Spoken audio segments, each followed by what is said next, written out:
What if Elon Musk's next big move isn't in space, but on water? As the Panama Canal struggles under drought restrictions and geopolitical friction, a $50 billion Nicaraguan canal project, once thought dead in the water, is making a splash again. And who better to stir the pot than Musk himself? Speculation is swirling that Musk, with his technological prowess and unpredictable ambitions, could be the key to reviving this mega project. But why would the world's richest innovator take on such a colossal challenge? And what would this mean for global shipping routes, Nicaragua's economy, and US-China relations? The answer might change the course of history forever. Join us as we reveal Elon Musk's next move. The rivalry. For over a century, the Panama Canal has served as the trusty shortcut between the Atlantic and Pacific Oceans, saving ships from the grueling journey around Cape Horn. But now, as the canal faces several challenges, climate-induced water shortages, capacity constraints, and geopolitical squabbles, there's a new contender whispering, or perhaps shouting, its name, the Nicaraguan Canal. Nicaragua, Panama's northern neighbor, has its eyes on the prize. And not just any prize, the throne of global maritime supremacy. But is this ambitious project really up to the task? Or is it just a pipe dream fueled by big talk and even bigger money? First, some backstory. The Nicaragua Canal isn't just a pipe dream, it's an ambitious plan to create a maritime shortcut between the Atlantic and Pacific Oceans, much like its Panamanian counterpart. The idea? To offer an alternative route for global shipping, one that could potentially slash transit times and costs. The estimated cost? A jaw-dropping price tag of $50 billion US. For context, that's roughly the GDP of Nicaragua multiplied by 3. No big deal. But why would anyone want to build another canal when we already have a perfectly functional one in Panama? The answer lies in 2 words: opportunity and competition. Let's face it, the Panama Canal isn't exactly having its best decade. Climate change has thrown a wrench into its operations, with water shortages threatening its ability to accommodate the ever-growing fleet of global shipping. Add to that the congestion and capacity issues caused by a steady increase in demand, and you've got a canal that's starting to feel its age. But Nicaragua has an audacious plan.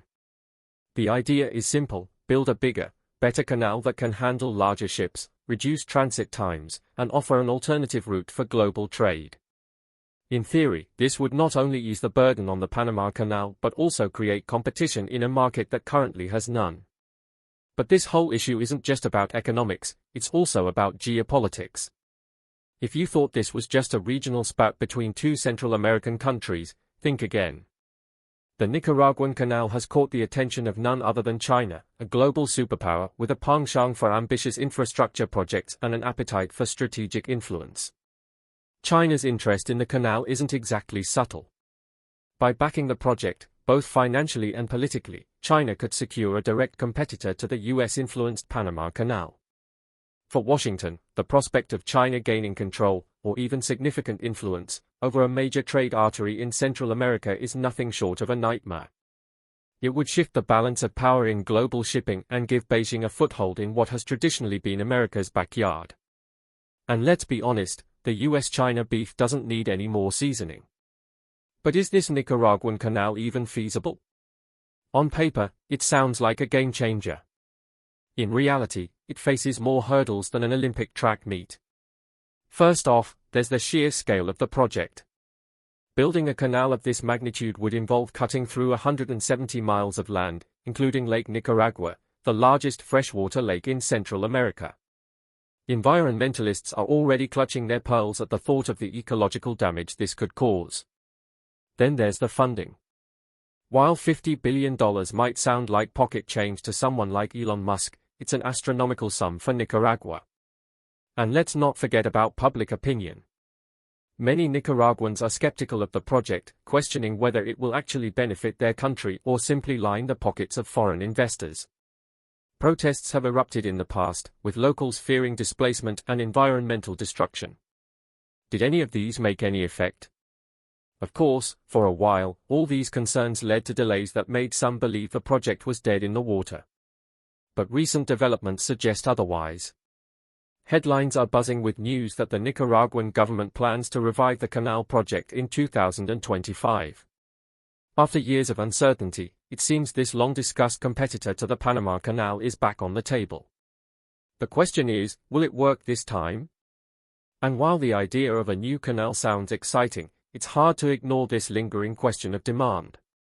Would global shippers really abandon the tried-and-true Panama Canal for an untested alternative? What do you think? Nicaragua Canal Revived Plan. Once thought to be a pipe dream, or, more accurately, a waterway dream, the idea of an interoceanic canal slicing through Nicaragua is back in the headlines. And why? Well, let's just say it has a little something to do with Donald Trump, China, and a dash of geopolitical one-upmanship. In true Trumpian fashion, the US president recently floated the idea of taking back the Panama Canal from China. While this statement might have been dismissed by some as yet another bold proclamation, it sent ripples across Central America, and not just in the Panama Canal's locks. Nicaragua, led by its ever-controversial leader Daniel Ortega, saw an opportunity to make waves of its own. If Panama and its canal were about to become a geopolitical tug-of-war between Washington and Beijing, why not throw Nicaragua into the mix? And that's exactly what he did. Ortega's government quickly got to work, tweaking Nicaragua's constitution to allow his regime to grant concessions for an interoceanic canal. No red tape here, just a fast track to big ambitions. Suddenly, the long-dormant Nicaragua Canal project was back on the table, and everyone was paying attention. China, of course, has been eyeing Nicaragua's canal potential for years. Back in the day, a Chinese businessman even secured a concession to build it. But, like many grand plans, it fizzled out. Ortega pulled the plug on that deal in May 2024, leaving everyone wondering if the canal would ever move beyond cocktail party conversation. But now? With Trump's Panama musings threatening to upend the status quo, Beijing might just be ready to rekindle its interest in Nicaragua's watery ambitions. After all, if Washington wants to flex its muscles in Panama, wouldn't China love to counter with its own shiny new canal project just a few hundred miles away? So what exactly will this revived Nicaragua Canal look like? Well, Ortega and his team have been busy reimagining the route, and it's mind-blowing. Forget Lake Cosubolca, the largest lake in Nicaragua. The new vision takes us through Lake Zolotlan, located north of Managua. The proposed 445-kilometer route would start at a brand new port in Bluefields on Nicaragua's Caribbean coast. From there, it would snake through Lake Zolotlan before emerging triumphantly at Corinto on the Pacific side. And don't worry about those massive container ships of today, they'll fit just fine. The canal is designed with a depth of 27 meters, enough to handle even the most gargantuan of vessels. Add some impressive locks at both ends and an artificial lake for good measure, and you've got yourself a canal worthy of global attention. But this isn't going to be cheap. Oscar Mojica, Nicaragua's Minister of Transportation, and apparently its Minister of Optimism, estimates the cost at a whopping $64.5 billion. Mojica insists that this formidable investment will pay off handsomely, calling the project both viable and profitable. Bold words for a country whose GDP is less than half that amount. Of course, all this talk of canals begs the question, how did we even get here? Was it really just one offhand Trump comment that sparked this renewed interest in Nicaragua's waterway dreams? Well, yes and no. A canal caught in the crossfire. The rivalry between the Panama Canal and any potential Nicaraguan counterpart isn't exactly new. The idea of building an interoceanic canal through Nicaragua has been floating around since the 19th century. But Panama beat them to the punch with its US-built marvel, leaving Nicaragua's dreams high and dry, well, until now. Trump's comments may have been the catalyst for this latest revival, but let's not forget that geopolitics is rarely about one man's tweets. This is about much bigger forces, China's Belt and Road Initiative, US-China tensions, and Central America's desire to cash in on its strategic location. The Panama Canal has been slicing through the isthmus since 1914. This aquatic shortcut has long been the darling of global trade, ferrying over 1 billion tons of goods annually and saving ships from the awkward tango around Cape Horn.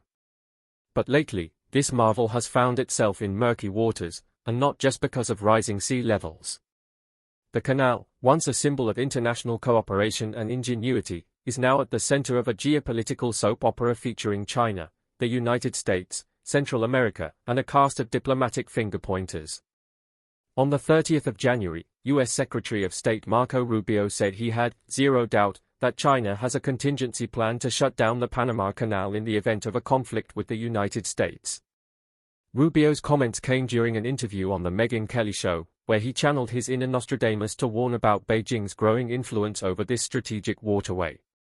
According to him, Washington is gearing up to address what it perceives as a national security threat. But Rubio's remarks were perfectly timed, just days before his maiden voyage to Central America as the US's top diplomat. Coincidence? We think not. The man knows how to set the stage for a dramatic entrance. But in Donald Trump's January 20th inauguration speech, he accused Panama of breaking promises related to the canal's final transfer in 1999. He also claimed that Panama had handed over operational control of the canal to China and went on to vow that the US would take back the canal, though he conveniently glossed over the minor details of when or how. Panama Canal, not for sale. In a world where rumors spread faster than a cargo ship through the Panama Canal, the Panamanian government has found itself fending off some particularly persistent whispers. The latest? That the canal is somehow slipping into the hands of China. Panama has repeatedly denied ceding control of its beloved canal to China or anyone else for that matter. The canal is run by the Panama Canal Authority, also known as ACP, an independent entity that operates under Panamanian jurisdiction. And let's be honest, Panama has every reason to keep its golden goose clucking along smoothly. It's a cornerstone of their economy and national pride. Now, while Panama operates the canal itself, here's where things get a little more globalized. The ports flanking the canal are managed by a variety of players. On one side, there's CK Hutchison, a publicly listed company based in Hong Kong. On the other side, ports run by private companies from the United States, Singapore, and Taiwan. So, to recap, the Panama Canal is staying put under Panama's control. The ports? Well, they're a bit of a mixed bag, but that's just globalization doing its thing. And as for China's involvement, yes, Chinese companies have also invested in ports and infrastructure near the canal. But does that mean Beijing is plotting to weaponize it? The Panamanian government would like to remind everyone that correlation does not equal causation. But at its heart, this global drama isn't really about Panama or its canal, it's about the escalating rivalry between China and the United States. The canal just happens to be caught in the crossfire, a 50-mile-long pawn in a global chess game. For China, expanding its influence in Central America is part of its broader Belt and Road Initiative, a sprawling infrastructure project designed to connect Asia with the rest of the world. For the US, any Chinese presence near such a strategic asset is enough to set off alarm bells louder than a ship's foghorn. And so, the Panama Canal finds itself in an awkward position, a vital artery for global trade that's also become a lightning rod for geopolitical paranoia. But beyond the political drama lies another pressing issue. The canal itself is facing serious challenges that could threaten its future relevance. The problem? For centuries, the Panama Canal has been called the shortcut every ship dreams of, saving weeks of travel and avoiding the pirate-infested waters of Cape Horn. But even icons have their limits. Over a century old and expanded in 2016, the canal is now facing a midlife crisis. Megaships that are bigger, bolder, and completely uninterested in squeezing through tiny locks are increasingly giving the Panama Canal a hard pass, opting for other routes that don't require them to suck in their metaphorical stomachs. And if that weren't enough, climate change has decided to add to this logistical nightmare. The canal relies on two freshwater lakes, Gayton and Alajula, to lift ships 26 meters, which is about 85.3 feet above sea level through its locks. Each ship requires a staggering 200 million liters of fresh water to make this vertical journey. However, with rainfall becoming as unreliable as a Wi-Fi connection during a storm, water levels are dropping fast. In 2019, freshwater supplies plummeted to just 3 billion cubic meters, far below the 5.25 billion cubic meters needed to keep the canal chugging along smoothly. By the 2022 fiscal year, over 14,000 ships carrying 518 million tons of cargo still managed to traverse the canal, contributing a hefty $2.5 billion to Panama's treasury. But how long can this continue? The math isn't looking great, and neither is the water situation. This isn't just Panama's problem. If the canal falters, global trade takes a hit. Shipping companies might start eyeing alternative routes. Worse yet, some might revert to the long and costly trek around South America. Either way, your online shopping habits could get pricier, and nobody wants that. You're probably wondering how Musk fits into this watery drama. Well, let's be honest, when isn't he involved in something outrageous? Elon Musk's intriguing proposition.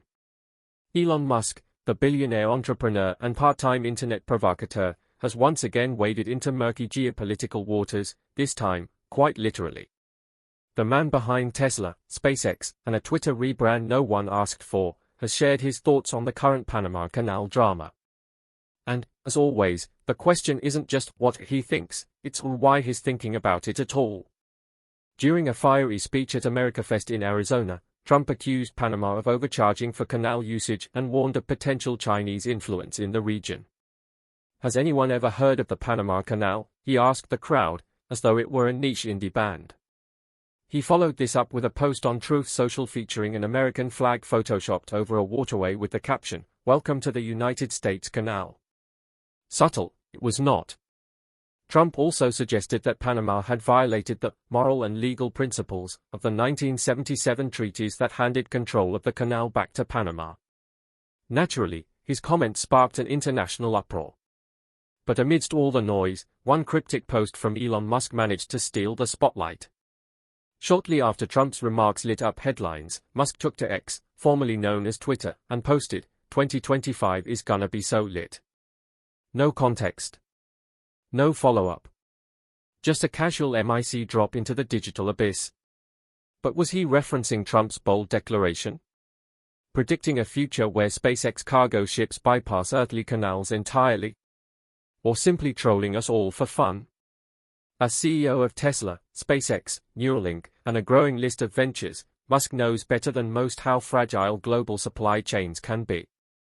A compromised Panama Canal could send ripples across industries ranging from automotive to tech, potentially affecting Tesla's production lines or even SpaceX's rocket fuel supply chains. So it's no wonder he's keeping an eye on the situation. But here's where things get interesting. Whispers are circulating that Musk might be eyeing an investment. So which side is Musk on? Panama or Nicaragua, or something entirely unexpected remains to be seen. Elon Musk's bold vision. Elon Musk, the enigmatic billionaire who has redefined industries from electric cars to space travel, hasn't exactly dipped his toes into the maritime world, yet. While there's no official word from Musk about transforming global shipping or overhauling iconic waterways like the Panama Canal or its lesser-known cousin, the Nicaraguan Canal, it's not hard to imagine what might happen if he did. After all, this is a man who turned flamethrowers into party favors and made space rockets reusable. Why not revolutionize shipping while he's at it? Musk's ventures, like Tesla and SpaceX, are already reshaping transportation and sustainability. Tesla has made electric cars appealing and fast, while SpaceX has Starlink, a satellite internet service that's already helping ships stay connected in the middle of nowhere. So, while Musk hasn't officially charted a course into maritime waters, his track record screams, why not?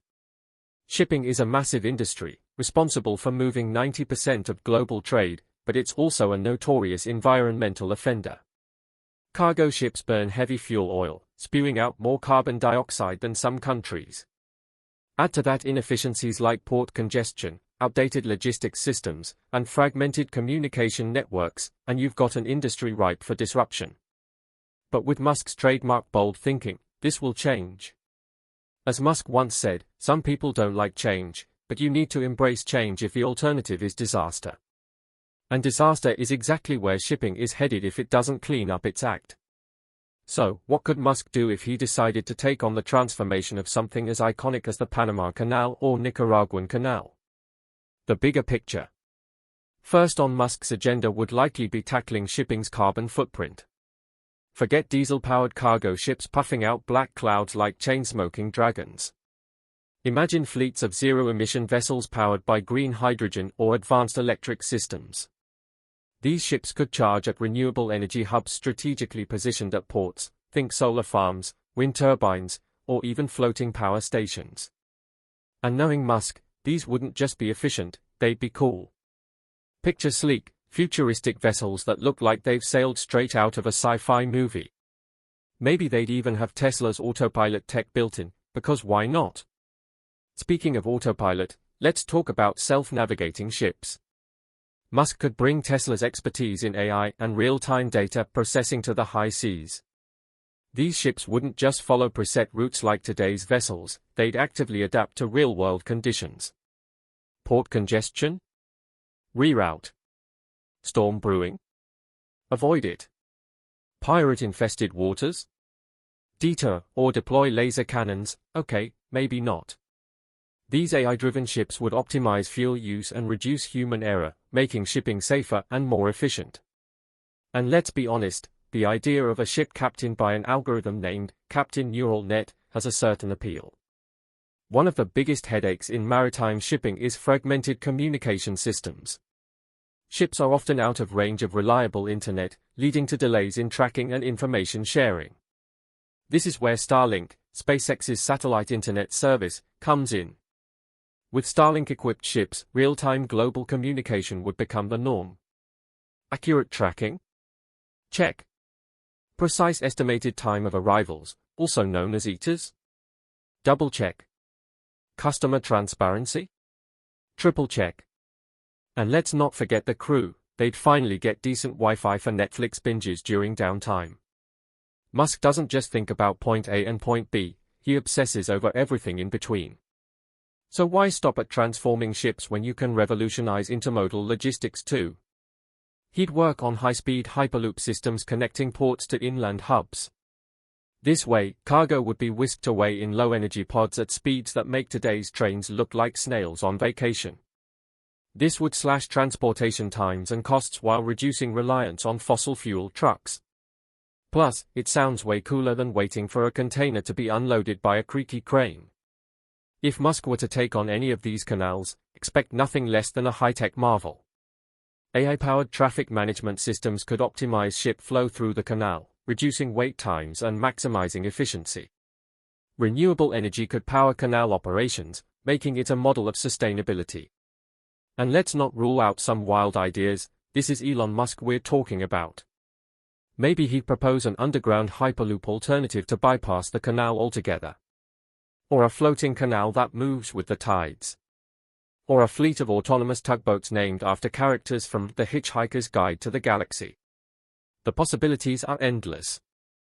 At its core, Musk's potential involvement in maritime innovation wouldn't just be about flashy tech or cool gadgets, though there'd be plenty of those. It would be about rethinking an industry that desperately needs change. Zero-emission ships, AI-driven logistics, and renewable energy hubs aren't just nice-to-haves, they're essential if we want a sustainable future. And let's face it, if anyone can make shipping better and sustainable at the same time, it's Elon Musk. But what's next for the Panama Canal and its long-lost rival? The verdict. News broke recently that construction on the Nicaraguan canal is set to resume. After years of dormancy and skepticism, the ambitious project is apparently back on the table. If completed, the Nicaraguan canal could shake up global trade routes and challenge Panama's monopoly on interoceanic transit. But before we get too excited about this potential canal rivalry, let's talk about the first obstacle, Panama. You didn't think they'd just sit back and let their canal thunder be stolen, did you? The Panama Canal, that legendary shortcut connecting two oceans and saving ships from a long, lonely trip around Cape Horn, is not resting on its laurels.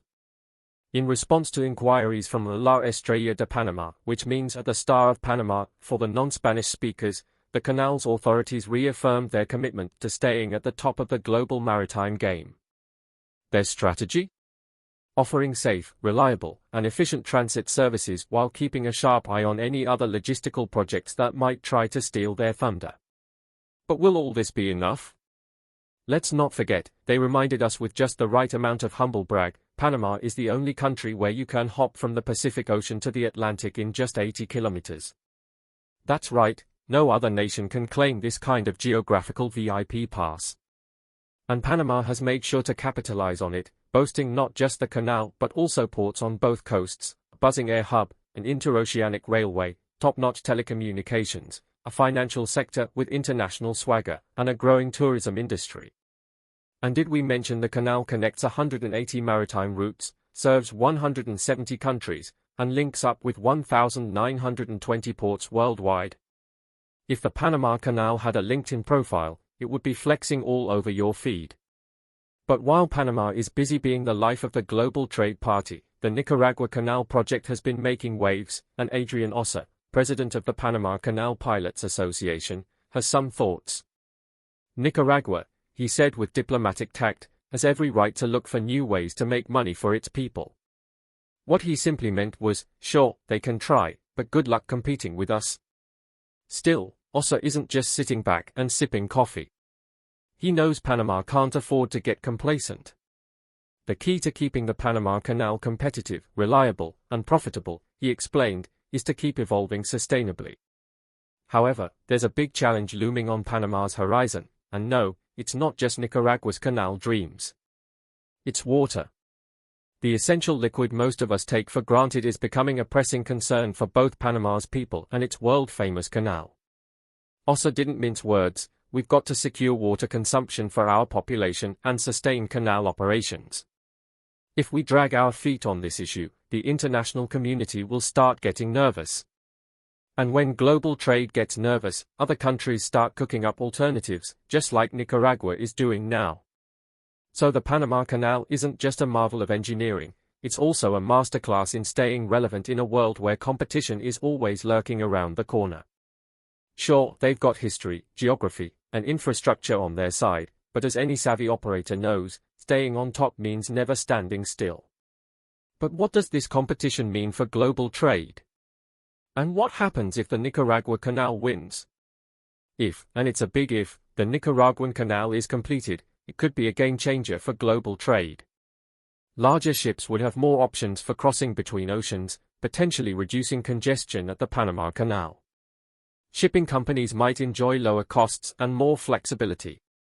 But it could also lead to fierce competition between the two canals, driving down toll revenues and sparking a race to the bottom. Geopolitically, it would be a massive win for China and a bitter pill for the United States to swallow. A Chinese-backed canal in Nicaragua would represent a significant shift in influence in Central America, a region long considered part of America's sphere of influence. On the flip side, having two functioning canals could create redundancies in case one faces disruptions. Remember when a single ship blocked the Suez Canal and caused global chaos? So maybe there's room for both canals in this maritime drama. But let's not forget about climate change. While having an alternative canal might alleviate some of the pressure on Panama, it wouldn't solve the root problem, rising temperatures and dwindling freshwater supplies. Both canals would still face long-term challenges from our warming planet. But on one hand, the project could give Nicaragua an economic boost like no other, jobs galore, increased trade revenue, and a shiny new status as a global shipping hub. On the other hand, $64.5 billion is no small chunk of change. For now, though, Ortega seems determined to keep this dream alive, and who can blame him? In a world where canals are suddenly back in vogue, why not aim high? After all, if Panama can do it, why not Nicaragua? Thanks for watching, fam. If you enjoyed this video, be sure to like and subscribe to our channel. Before you leave, you should check out the next video that pops up on your screen.